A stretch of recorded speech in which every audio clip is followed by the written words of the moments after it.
Welcome back. We now move on with the dailies. In the headlines, we get to have a quick look at what the dailies have for us this morning. I start you off with the Daily Nation. Quite a number of stories have been captured on the front page today. Let me start you off with one interesting piece here on the header concerning members of parliament who did receive some irregular payouts over a period of 26 months. Now, this story goes back to a decision that was upheld by the Court of Appeal last year, where the SRC went to court to petition some allowances, that is accommodation and house allowances, that were issued to members of parliament over a period of 26 months that wasn't approved by the Salaries and Remuneration Commission. Now, this decision was upheld, and the employer of the members of parliament, that is the Parliamentary Service Commission, was tasked, or rather ordered, to recover a total of 460 million Kenya shillings in allowances that were issued to members of parliament. Each of these MPs received a total of 6.5 million Kenya shillings. Now, the court gave the order for the PSC to recover this money, and according to the clerk of the National Assembly, Michael Sailai, yesterday he confirmed that they have fully complied with the court order and recovered the 460 million Kenya shillings. He confirmed this, saying that they have been deducting between 169,000 to 172,000 from each member's salary each month for the past over the past year to recover this full amount. And they did say that it did have some consequences on some members of parliament, because some actually were receiving negative pay slips due to other financial commitments they had. Others said that this dealt a major blow to them in regards to their political future, as some were looking for re-election or seeking other political seats. So that, as far as that goes, 460 million Kenya shillings has been recovered. More details will be coming up in not too long. Elsewhere, still looking at the courts, another court throws away petition against Nairobi Senator's bid. This is in regards to a judgment that was delivered yesterday, where the High Court dismissed a petition to disqualify Senator Johnson Sakaja from running for governorship in the city on the validity of his degree due to the lack of evidence. Details of that will be coming up in a bit. Now, still linked to this conversation around the governorship race here in the city, Sakaja and Igathe Dual ignored the real issues. This is a piece that has been covered here on this particular daily, looking at different angles that different political pundits have to say in regards to that debate that happened a couple of nights ago, saying that it was mostly a personality smearing contest as opposed to looking at the real issues that affect Nairobi County, given they were now addressing some of these concerns around Nairobi City, from service delivery, issues concerning water shortages, garbage, sewage, among many other concerns. Those were issues that were addressed towards the tail end of that debate. But for the biggest chunk of that debate, they say they were just smearing each other's personality, which was a rather sad state. Now, coming to the main read on the front page of the Daily Nation, Uhuru's words, "I was soft, but Karua will jail all the thieves and corrupt officials." This was a statement that was issued by the president in a city rally, where the president admitted that he chickened out on dealing with thieves and other crooks in government, but promises that Raila's running mate will do the dirty job if elected into office come next month. I will be giving you these details in just a bit, because they go on to say that this was another public attempt, rather a public attack from the president to the deputy president. And finally, a sad story, where a report that was put out by the Nairobi Metropolitan Services revealed that between the periods of March 2021 to June 2022, 5,000 women were sexually assaulted in Nairobi County alone. Now, quickly, let me just give you some figures in regards to this particular story. Here we go. So this was a report that was put out yesterday where they indicated 5,589, there were 5,589 rape survivors in the Nairobi city space, of whom 52 were infected with HIV, while 104 of them became pregnant. 336 perpetrators have been identified so far. 2,974 were put on post-exposure prophylaxis, while another 155 rape survivors were disabled. I will be getting further into this particular story in just a bit, but before we do that, maybe I can throw it over to you, Victor, to have a run-through of the Star. Tycoons throw multi-million dinner for Raila. That's what's on the front page of the Star newspaper. Tycoons throw multi-million dinner for Raila. Insiders say that remaining 25 days, the most consequential phase of the contest. I will give you details on that dinner shortly. Ex-city finance boss escapes 12 years in jail. Former Nairobi County Chief Finance Officer Jimmy Kiamba yesterday secured his freedom by paying a 9.6 million shillings fine handed to him by the High Court over his involvement in a 18 million shillings graft case. Kiamba was staring at a jail term of 12 years if he failed to pay the fine. 9.6 million shillings. Why the state blocked the MP's special sitting, an alleged plot to sneak a motion of approval of the next clerk of the National Assembly is at the center of a new battle pitting Raila Odinga and William Ruto's allies in the National Assembly. That is the story here. And yesterday, the Kenyatta University Vice-Chancellor had his final address to the staff, and it was an emotional kind of an event there where him, together with the board of directors and members of the Senate, were fired, so to speak. So KU boss whips over state order to cede varsity land. Vice Chancellor Wainaina says that directive came from public service head. This comes just days after President Uhuru Kenyatta said that there are some people who are not ready to cede varsity land for development. So Kenyatta University has been told it must surrender nearly half of its land to institutions under the Ministry of Health and Squatters. According to Vice Chancellor Paul Wainaina, the university owns 1,000 acres around the main campus. So he told them that they needed to know that should he be sacked, it would be because he tried to protect the university land. Yesterday was his last day. Uhuru drums up support for Raila in Nairobi, tells of critics. President Kenyatta says that he is going nowhere and hopes that Odinga wins on August 9th polls. Uhuru was speaking in Nairobi yesterday when he commissioned government projects. He told off critics, telling him to complete his term and leave, saying that he is going nowhere. And people say that that was a direct answer to his deputy, who has been saying that President time is almost up and he should go home. Now, tycoons throw multi-million shillings dinner for Raila. So according to Azimio Friendly Business, tycoons, top government officials, including cabinet secretaries and head of state agencies, corporates, big private sector players, and civil society personalities are the people who are expected to attend. Now, the elite Mount Kenya billionaires, officially known as Mount Kenya Foundation, are expected to take charge of the fundraising activity. Now, let me give you the breakdown. Organizers of the event have crafted a 4-tier seating arrangement, each having a different price tag. Here we go. According to the plan, there will be a high table, christened corporate. With 10 seats, each seat goes for $1 million bob. Jen? I don't know whether you'll be there, just asking.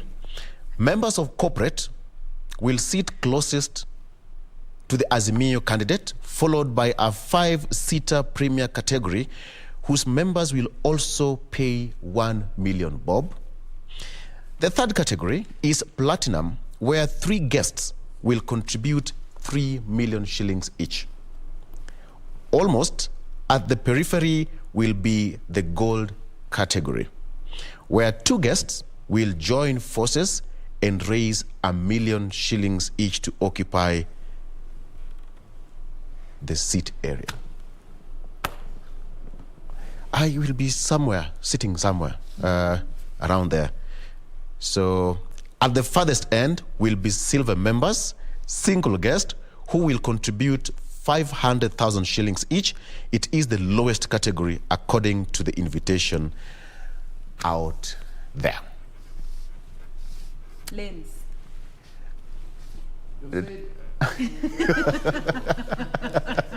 Troy, good morning. Hot table.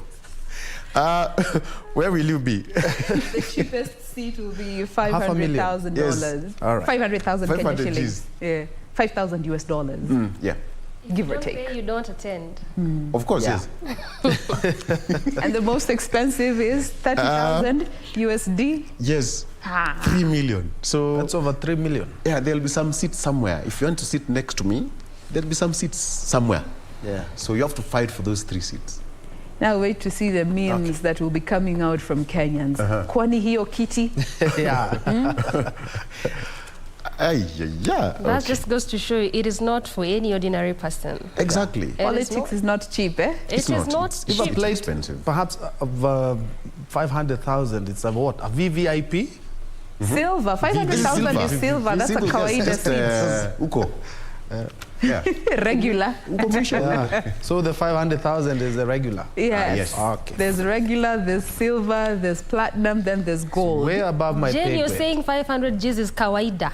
Hiyo ni regular. Where does that leave you and I? Ha. Where Yote yawezekana. So On yeah. the 9th of August, that's when we'll have the power. Exactly. But you see now, fundraising happens all over the world. We've had that even happening in the States, Yeah. where different presidential candidates would go, seeking for, you have, how do you call it? The till number, where you can contribute a bob. According to them, it's $1 or something of that sort. So it's an expensive affair. It's an expensive affair. You can imagine moving all the way from Turkana to that side of, traversing the country. It's expensive. Doreen. All right. It is expensive. In these hard economic times, where we're expecting, in fact, the price of fuel to rise in the next, I don't know how many days. Oh, Na yes. kuna wale wana afford. Yes. They're expecting to raise $1 billion bob on that evening. Hard economic times. The size of a chapati is this page, eh? The thickness. Sure, it had to be a food reference.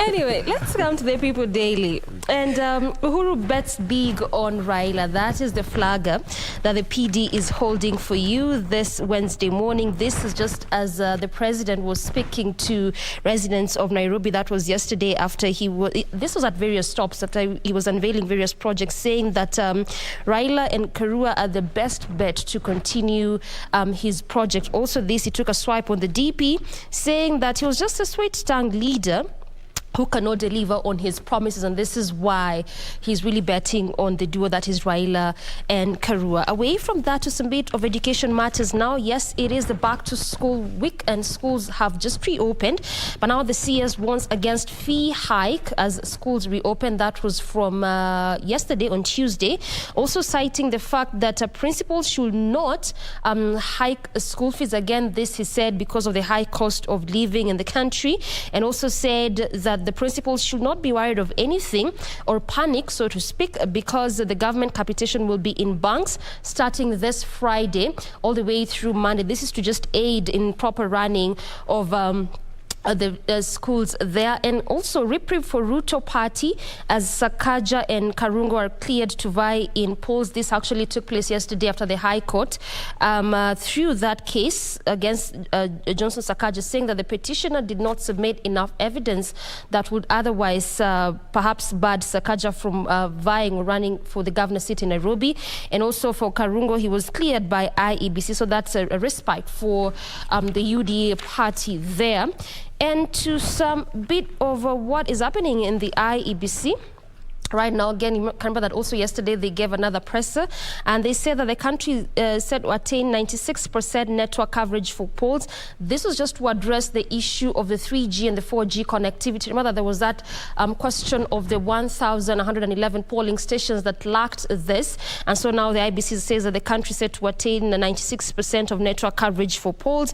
They also addressed the issue of the digital and the manual form of registrar citing, and this was actually mentioned by one of the commissioners, that is Justus Nyangaya, who explained that should any of the kits, this is the KIMS kits, which will be used in voter identification, say that should any of these fail, then a standby backup kit will be deployed to the polling stations where no one where one of the kits has failed. And again, remember that also IBC is set to deploy 6 kits per ward. This is in addition to what was there in 2017. In 2017, they only had preservation for 4 kits, but now they're saying that they're going to ensure that they deploy 6 kits per ward. And also what came out yesterday is that the IBC set to purchase 14,100 brand new kits to be added to the existing 41,000 kits that were initially used in the 2017 polls, but were still in good condition. So this 14,000 will just be in addition to the already existing 41,000. Again, still there's still a lot of conversation ongoing in respect to the digital as well as the manual a form of identification of voters. Remember that also as a country we have come from so far. This just pertains to ways in which voters are identified as well as also ways in which results are transmitted. And this particular article also well highlights that just from where we came from in the 80s, from the Mlolongo system, in terms of which candidates gets the highest number of votes. From that form we went to the National Tallying Center, whereby all these results were being announced at the National Tallying Center. From that point, we went to the polling centers, whereby you had results being announced at that particular point, but then they had to come to the National Tallying Center for them to be certified before they are fully announced to the public. From that particular point, we went to results being final in terms of announcement at the polling center after the minor KI case in 2017. So these are also the things that the IBC was trying to address as it pertains to matters of digitization, as opposed to just the manual form or the physical way of doing things, amongst a various host of issues that they were also addressing yesterday as they held that presser. Troy. Thanks, Doreen. And a number of stories have been pinned on the Standard, but making headlines. Raila Ruto's tough task to avoid runoff, the race between the two leading presidential contenders. According to opinion polls, Raila and Ruto will now have to work harder to win undecided voters to secure a first-round win and avoid a second-round face-off. There's a story that has been continued on page 6. But still on the headlines, Uhuru hits campaign trail for Azimio. He says, why are you talking about Uhuru yet he is not seeking votes? That is his words. They keep telling me to finish my term and go home. I don't know where they think I will go, but I will still be here. Those were the president's sentiments yesterday during the official opening of the Mweki Level 3 Hospital in Mweki, Nairobi County. And still on governance, debt-fueled hits and misses define Uhuru's legacy. Talking about the mountain of debt President Uhuru Kenyatta's administration has accumulated might pale against the benefits of the project, but he believes he will be vindicated. Something else for, of course, the sports lovers is Mo Farah reveals his identity. It's a story you can find on page 37. And very quickly, Mo Farah reveals he was trafficked to the UK from Djibouti as a child. And he said his name is not even Mo Farah. He says his name is Hussein Abdi Kahin. That just tells you how the Horn of Africa is facing challenges. Kenya has been identified as one of the transit points for illegal immigrants, and especially from Ethiopia and Eritrea. You can find that story on the back page. Inside, echoes from the past. Guys, when a driver's license was a sure bet for employment, there was even a time when after the Form 4, you could have gotten maybe a clerical job. Okay, there's something, and I had an opportunity to look at it, and just shows how things have really changed. State cracks the whip on top KU administrators in ugly land row. This is something that my colleagues have also mentioned. Embattled Kenyatta University Vice Chancellor Paul Wainaina has been suspended. And according to University Education PS Simon Nabukwesi said the Deputy VC for Academic Affairs, Washeke Wanjohi, will be acting VC for the next 30 days. Of course, it is in relations to the KU land and the World Health Organization planned center there. All right, back to school. Principals in dilemma as inflation pushes up prices. Head teachers are demanding to be allowed to increase the fees. Parents, mnasikia? Yeah, Vicky. Head teachers want to be allowed to increase fees to be able to afford the high food prices. And still on back to school, there's pain in the pocket, but also there's something we should also be keen to look at, this insecurity in Baringo. Baringo County Commissioner Abdirizak Jaldes has called on families who fled their homes in Baringo North and South constituencies to return so that children can resume learning. We've had some stories from there, and the security situation has been wanting, and some parents deciding to have their kids at school.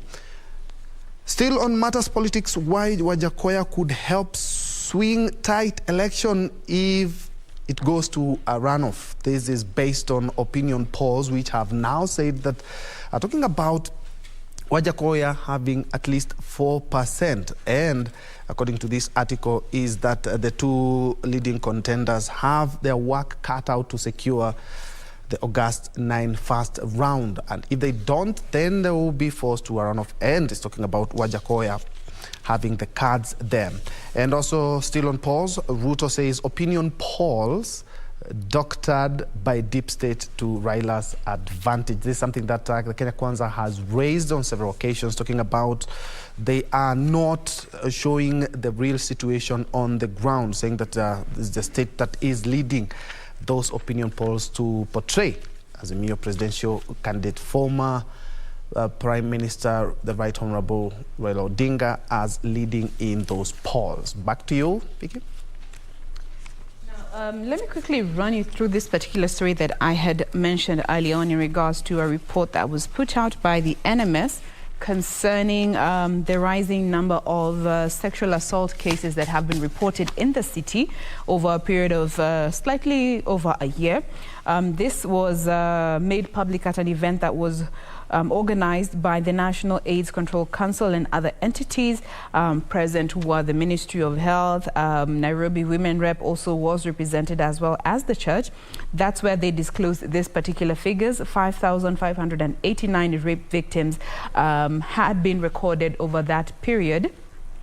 And it's a very sad situation, because now, according to Health CS, Dr. Masi Mwangangi, she did say that there is a triple threat that is facing young teenagers in Nairobi County, and that is pregnancies, gender-based violence, and HIV.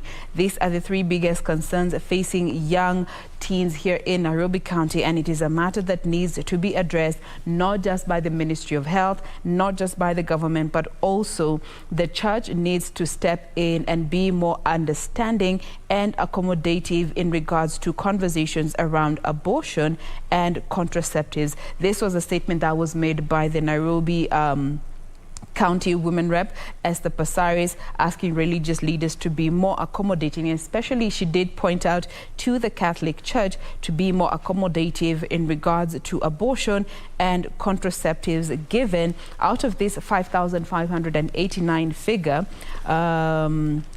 how many fell pregnant? Let me quickly just get that number. 52 were infected with HIV and AIDS, and another 104 became pregnant. Further on, 155 of the rape survivors were physically disabled. All right. Remember last week? Very sad. PS Muchachi said that there were some worrying figures in terms of early pregnancy of girls between age 10 and 19. Yes. And Kenya was ranking so high in terms of the data and statistics. But then now, with such kind of figures, Jen. And this is just over the period of 1 year. Yeah. And this also goes back to this political conversation around why Nairobi, even why we had the gubernatorial debate to start with, why Nairobi is being given this much attention. Yeah. It not just being, you know, the biggest contributor to the GDP, but looking at the health of Nairobi residents, service delivery, and especially looking at now a very sensitive matter like this when it comes to protecting our young girls against pregnancies, gender-based violence, and HIV and AIDS.